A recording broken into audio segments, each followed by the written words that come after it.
Well, folks, you may have heard that last Sunday, literally Remembrance Day Eve, I was arrested for, again, practicing journalism. This time the charge was breaching the peace. How did I breach the peace?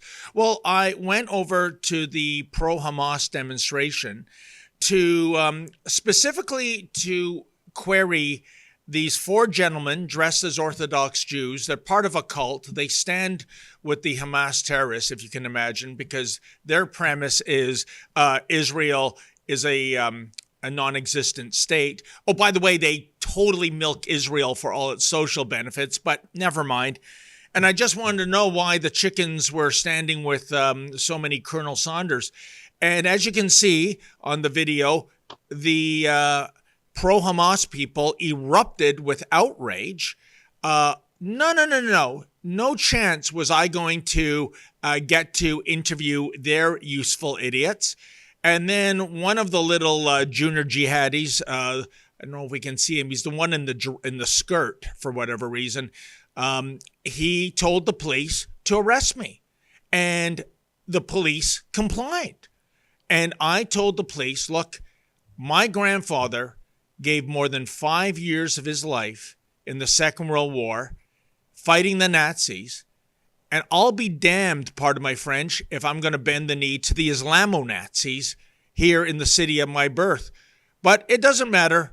As you can see, I'm frog marched to the police car, brutally arrested. Sheila, why is it that they always slam me into the hood of the cruiser? I'm not putting up God, you any have such resistance. a slammable face. Yeah, I guess so. Maybe they watch a lot of, U.S. Look at this. Crime you're not drama. resisting. They put on the handcuffs too tight. I still have blisters on my left wrist. The handcuffs, by the way, couldn't come off, folks. Yeah. After spending like an hour or so at the station with various keys, lubricants. They actually had to call the Toronto Fire Services to come in. 6 firefighters answered the call with diamond drills to get these bloody things off. Totally unnecessary. They know I'm not going to be violent. They know I'm not a flight risk. And again, thrown in a cage while our lawyer could talk to them. It's outrageous. This is the third time. It was disturbing the peace last Sunday. In April, it was trespassing on literally the public square, Nathan Phillips Square, when a 6-month vigil for the victims of the Israeli massacre was taking place led by Pierre Poilievre, and more than 2,000 people there. But I'm the trespasser. And then the month before, March, charged with obstruct police. Why? Again, on the presumption I might ask the Hitler Youth an insensitive question, further enraging them. Sheila, it's amazing to me. The cops are always going, it's not about law enforcement. It's keeping the peace, and they don't want you here, and your presence enrages them. And I'm like, well, so what? Really, so what? This is a public sidewalk. It's not private property. If they can't behave, we've got a bigger problem here. Yeah. But I want people to know that if they are as outraged as we are after seeing this, they can stand with David. If you are in the Toronto area, heck, if you want to drive into the Toronto area, we've got something planned for these cops. Oh, yeah. And the modern day Nazis that they enable on the streets every single week through their inaction against the modern Nazis and through their censorship of David Menzies through repeated arrests. You go to standwithdavid.com. We've got a solidarity rally planned after our beloved mission specialist, David Menzies, was arrested once again unjustly by the Toronto police. But you're not just standing in support of David. You're standing in support of the hostages being returned to Israel. We're going to do this on Sunday, November 17th. So that's just 2 days from now. Yep. So come after church, Bathurst and Shepherd in Toronto from 12 till 2. So we're going back to the scene of the crime. And Sheila, can I make an important point here? If the pro-Hamas people find members of the independent media and the pro-Israel people offensive, and it makes them anger, it makes their blood boil.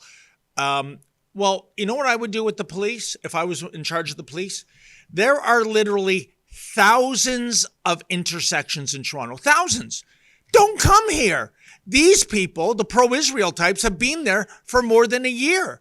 Right after the October 7th, 2023 massacre occurred, that was the beginning of the Sunday. I won't even call it a demonstration or a protest, Sheila. I will call it a vigil. Their mission is to, advocate for the safe return for the remaining hostages, the ones that are alive at least. And Sheila, let me ask you this. Why don't the police do that? Why don't they say, you know what? We're not handcuffing your rights to demonstrate, even when you chant genocide, which is contrary to Section 319 of the Criminal Code. But just go down 2 blocks, north, south, east, west. We don't care. Just get the hell out of Bathurst and Shepherd, because clearly their agenda, the pro-Hamas people, Sheila, is to cause trouble. Thankfully, for 4 weeks, the pro-Israel people have not taken the bait, but nothing would please them more for literal fistfights in the street. Sure. So in the spirit of keeping the peace, why don't the cops say, choose any of the other 25,000 intersections in Toronto and do your hate fest there? Why? It's the same reason why these Palestinian motorcades that you see in cities like Edmonton get to blare their horns through the street all the time during their little demonstrations, but truckers couldn't. You couldn't honk for freedom, but you could honk for genocide. It's the same 2-tier policing that we see everywhere, and Rebel News has had enough of it. Yep. When you attack one of us, you attack all of us. We're bringing in journalists from around the country to stand with David. We hope you join us too. Again, that's 12 till 2 Eastern. And you'll get to meet your favorite rebels, take photos, and have your merch signed as you stand in solidarity with our reporting, but also with the hostages who are still held by Hamas. Let us never forget them. So again, that's Bathurst and Shepherd, the scene of the crime. We're going back, and let's see how the police handle this. And Sheila, that is the $64,000 question. So if this is like a pre-game show, we go around the table with predictions. Sheila Gunn-Reid, how do you think the police are going to respond? I don't think they're going to have a choice but to do the right thing, because when we go to these things, we go with lawyers, we go on our best behavior, as we always do. Now we're bringing a bunch of friends, and as you have demonstrated repeatedly, the pro-Israel side, the pro-return the hostages side, always behave themselves. Yep. In the face of incitement, insult, and potential violence. They always behave themselves, because that's what a peaceful demonstrator does. The other side are apologists for terror. They believe in using violence to make a political point, and they just might. But I think the police are going to be forced to do the right thing, keep their hands off David Menzies, because it's not just David Menzies this time, it's everybody.